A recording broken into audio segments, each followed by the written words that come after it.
Hey guys, welcome to my channel. Today's agenda is unboxings, and today I'm going to be unboxing the ASUS M5A97 R2.0. I'm going to be unboxing an ASUS FX motherboard, basically, in short. And the intended CPU for this is the FX 8350K, black, the unlocked version, whatever. So if you want to see what's all about this motherboard and what it has on it, check out today's Chanley Style.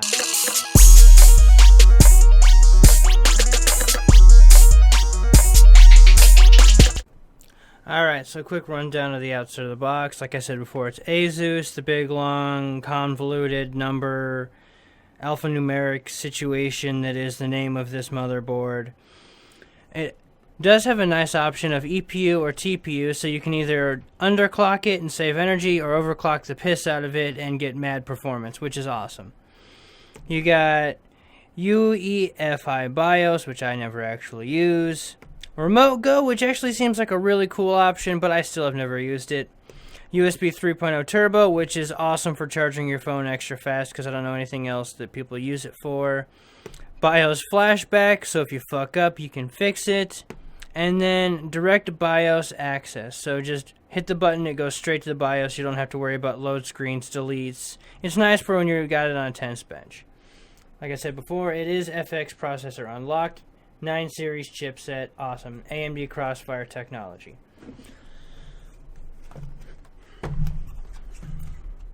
Here's pretty much a reiteration of everything I've already said, and we will get into that once we get inside the package. Other than that, there's 2, 4, 6, 8, 12, 13 languages of what this motherboard is. Awesome.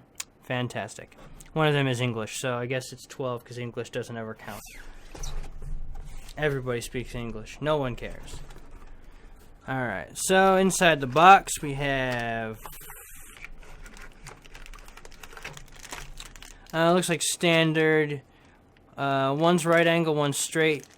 USB, I'm gonna say status 6. 6 gigabit, but we'll find that out once I get inside a little bit further. Alright, so here's the actual motherboard. It's brown instead of black. Well, I guess it's blackish, which is kind of nice. You got your, let's see. Let's go ahead and zoom in on this. Alright, so you got your comms port, your audio front panel, your audio sound controller if you have one of those, like an old ass DVD player for your computer, optical drives, woo.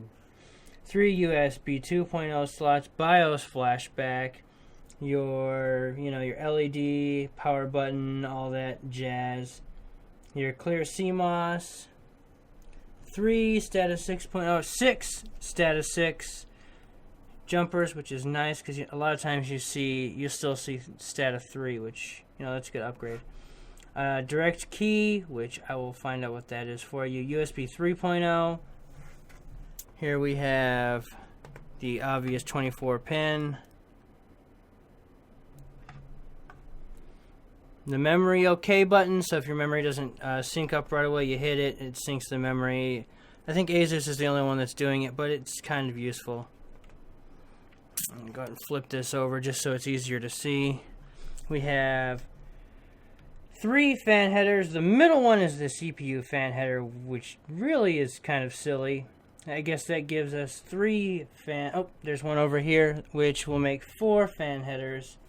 Decent fin design for air cooling. Yeah, your typical FX AM3 Plus CPU slot. 8-pin CPU power. Alright, so for the rear I/O, we have your keyboard and your mouse connectors, which are pretty much ancient and not useful. USB 3.0. Optical sound, which is a really nice option to see. USB 2.0. 6 of them, which is awesome if you have a bunch of... peripherals, your Ethernet, and then your 7.1 surround. So that pretty much wraps up the entire board, except for the direct key, which I was talking about earlier. That is actually if you're trying to do open bench testing and you want to switch between overclocks really easily, that's just a 1-key button to switch from overclock to not overclock, which is a really nice feature.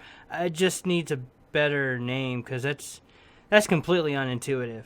So overall, this is a really nice motherboard. Oh, I skipped something. You got your PCIe times 16 times 1 slot, so you got 2 of those. This is actually a times 4 slot when in SLI, and then you've got your old ancient PCI slots. So if you got an old USB card lying around, or maybe like a wireless card, you could throw those in there. They're still kind of useful, but pretty much out of date. And then you also have your SB power switch, or your power LED, which basically shows when the actual power is applied to the motherboard.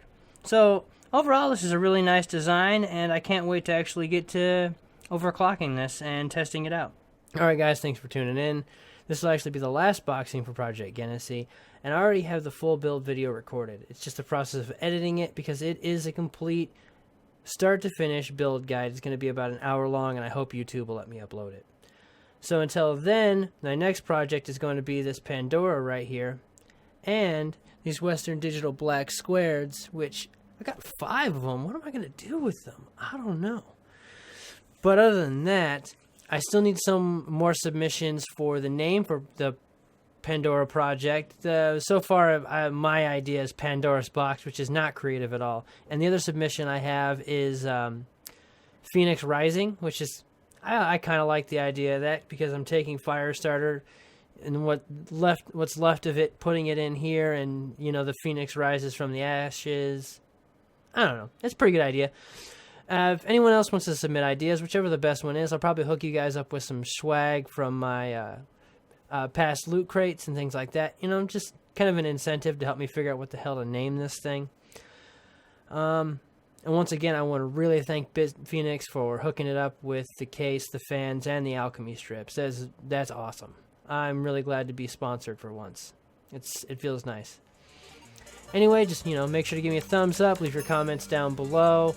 Facebook, Twitter, Twitch, like them, follow them, contact me if you have any questions at all, build-wise. I'm more than willing to help you figure out the cheapest and best way to build a computer within your budget. Until next time, thanks for tuning into Janley Style.